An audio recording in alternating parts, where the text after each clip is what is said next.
সুপ্রভাত, শুভ সকাল বন্ধুরা, সকলে কেমন আছো? আশা করছি যে যেখান থেকে আমার ব্লগটা দেখছো সকলে ভালো আছো এবং সুস্থ আছো। আমরাও কিন্তু বিন্দাস আছি। আজকে আমার মামার শোনার শরীরটা একটু ভালো আছে। তো আজকের বারটা হলো বৃহস্পতিবার, আজকের তারিখটা হলো আজ হচ্ছে ফেব্রুয়ারির 19 তারিখ। তো এদিকে ল্যাপা পোছা কমপ্লিট করে স্নান সেরে পুজোটা কমপ্লিট করে তারপরে আবার এদিকে রান্নাটাও করছি। এই যে এখন যেটা করছি সেটা হচ্ছে মিষ্টি কুমড়ার ডোগার চচ্চড়ি করছি। এর আগের দিন এটা নিয়েছিলাম ডোগাটা বাড়ির সামনে থেকেই, সেই গাজল থেকে টাটকা সবজি আমরা পেয়ে যাই বাড়িতে বসে। এর আগের দিন যে মাছ এনেছিল মাছের মুড়ো ছিল, তো মাছের মুড়ো দিয়েই করছি চচ্চড়ি। তোমাদের দাদাভাই ওদিকে ব্রাশ করছে, আমি আবার ছেলের টিফিনটাও কিন্তু এক ফাঁকে করে নিয়েছি। ব্রোকলি, গাজর, মটরশুঁটি, আলু দিয়ে একটা শুকনো শুকনো করে একটা তরকারি করে দিয়েছি। ভালো দেখে একটা বের করো যেটাতে ডালপালা আছে। এইগুলা সবগুলাই ডাল ডেমি ডুকা, তো এগুলাই থাকবে না।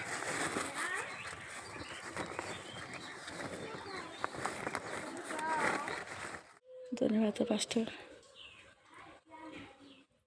কালকে মিষ্টি কুমড়া টোকাগুলো 10 টাকা মুঠা নিয়েছিলাম, তবে এটা 15 টাকা মুঠা নিল, 1 টাকাও কম করলো না, আর 5 টাকা ধন্যবাদ দিয়ে দিল। চলো এটা এখন ফ্রিজে রাখবো, কারণ আজকে তো আমার রান্না হয়ে গেছে। আবারই আমার কালকের জন্য এটা নেওয়া হলো, মানে এটা আজকে আর রান্না হবে না, এটা কালকে। মানে ওই আমার সকালেই যা রান্না বান্না হয় সকালে, আর রাতে তো শাক পাতা খেতে নেই। মেয়েকে ভাত খাওয়ালাম আর আমি ছেলের জন্য যে পরোটা বানিয়েছিলাম সেটাই খেলাম।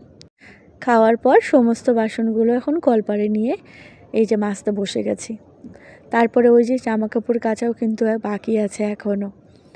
মাম্মাম সোনার আজকে শরীরটা একটু ভালো আছে।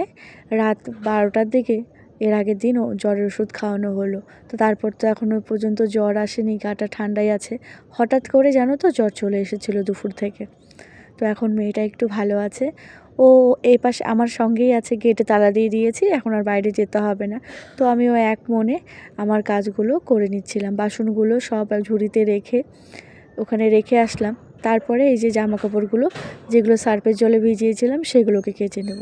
আর জামা কাপড় খুবই কম, অল্পই জামা কাপড় বেরিয়েছে, তো সেগুলোকে এখন মেলে দেবো। আজকে কিন্তু দুপুরে রৌদ্রটা কিন্তু বেশ গায়ে লাগছে, মনে হচ্ছে গরম পড়ে গেছে, মানে আজকে দারুণ লাগছে গরমটা দুপুরের দিকে।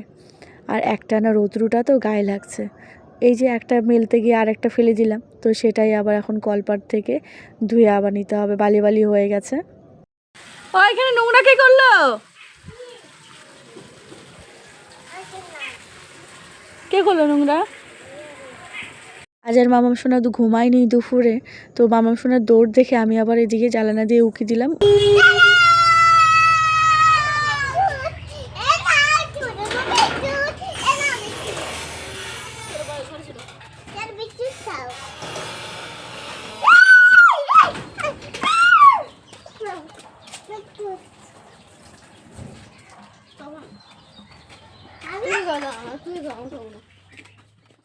আমরা দেখতে পেলে ছেলে কি করলো, বোতলের যে অবশিষ্ট জলটা সেটা কিন্তু ফেলে দিয়ে তারপরে ঘরে ঢুকলো।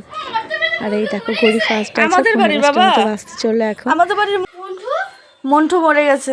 কোথায় ফেলে দিয়েছে কি জানি, ওই খাঁচায় ভিতরে ঢুকেছিল। নিঃশ্বাসের বিশ্বাস নেই বন্ধুরা, কার কখন কি হয় আমরা কেউ বলতে পারি না।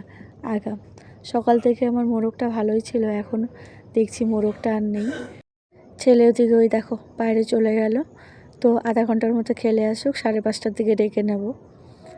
তো ওই টিফিনটা খাই, তো টিফিনটা একটু ভারী দিই দুপুরে, তো সেই কারণে একটু খেলতে গেল, আর মানা করলাম না। একটু পরে আবার সন্ধ্যা হয়ে যাবে। মা মেয়ে দুজনেই জামা কাপড় উঠিয়ে নিয়ে আসলাম। এসেই আমি এদিকে ভাঁজ করছি, আর আমার মেয়ে ওদিকে কি করছিল বলো তো, ওই তখন তো দেখালাম একটার পর একটা দুষ্টুমি করেই যাচ্ছে। তখন আবার তেলটা একটু নিচে ছিল, সেটাই আবার গিয়ে দেখি ফেলে দিয়েছে। তো এরকমটাই করতে থাকে সারাটা দিন। জামা কাপড় সমস্ত ভাঁজ করে জায়গার জিনিস জায়গায় রেখে এবার আমি ঘরটাকে ঝাড় দিয়ে নিচ্ছি, ঘর বারান্দা সব ঝাড় দিয়ে নিলাম। দুপুরে উঠান ঝাড় দিলে না আর মনে হয় না যে আমি উঠান ঝাড় দিয়েছি। একবার ঝাড় দিয়েছিলাম যখন, আবার ঘর ঝাড় দিয়েছিলাম, মামা সোনার চাল ঠাল ফেলে দিয়েছিল তখন। সামনেটা কিন্তু ঝাড় দিয়েছিলাম, দেখো আবার যেই কি সেই হয়ে গেছে। সমস্ত গাছের পাতা ঝরে পড়া শুরু হয়ে গেছে। এই দেখো এই কোণার দিকটা, মানে এটা গেটের সামনেটা কত পাতা পড়ে আছে। সেই অনেকটাও বড় উঠান, ঝাড় দিতেও বেশ অনেকটা সময় লাগলো। ঝাড় দেওয়ার পর 2টো মগে জল নিয়ে চলে এসেছি গাছে জল দিতে। কি আলসি হয়েছে শরীরে বলো।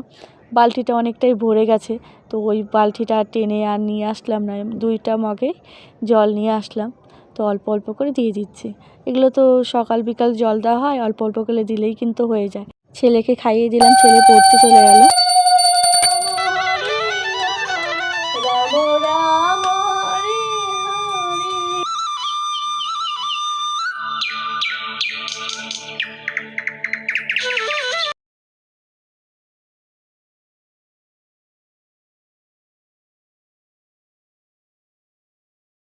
তো বন্ধুরা 12:15 আমি এখন খাওয়ার বার্তা আসলাম।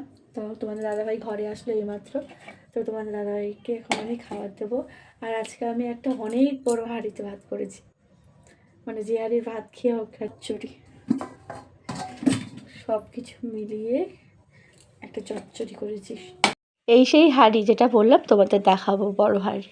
সকালের ভাতটা ছিল তাই আর আমাদের জন্য চাল নিলাম না, শুধু তোমাদের দাদাভাইরা ছেলের জন্য নিয়েছিলাম। আমরা খাবারটা খেয়ে নিচ্ছে এখন। তোমাদের দাদাভাই এই যে দেরি করে স্নান করবে, প্রতিদিন এসে স্নান করবে। এই যে ঠান্ডা গেল, তাও এই ঠান্ডার মধ্যে রাত্রি 10টা 9:30 দিকে স্নান করে তারপরে ঘরে ঢুকবে। আর এই কাজতেই থাকবে। ওষুধেও জানো তো কোনো সময় কাজ দেয় না। তো এই যে মাঝে মধ্যে তাই আম পাতায় এইভাবে তেল গরম করে দিতে হয়। বাচ্চাদের এইটা তেলটা দিলে মানে বুকে দিলে কফটা বসে যায় দেখে পায়ে তালুতে ভালো করে ঘষে দিলে কিন্তু ভালো ঘুমটাও হয় আর কাশিও কিন্তু কম হয়। জ্বর কাশি ঠান্ডা এগুলো কিন্তু একটা ভাইরাসের মতো, বাড়িতে একজনের হলে বাড়িতে কিন্তু হতেই থাকে পরপর। আজকের ব্লগটা আর বেশি বড় করব না, এখানেই শেষ করব। ছেলেকেও পায়ের তালুতে ভালো করে দিয়ে দিলাম। তো বাই, সবাই ভালো থেকো, সুস্থ থেকো।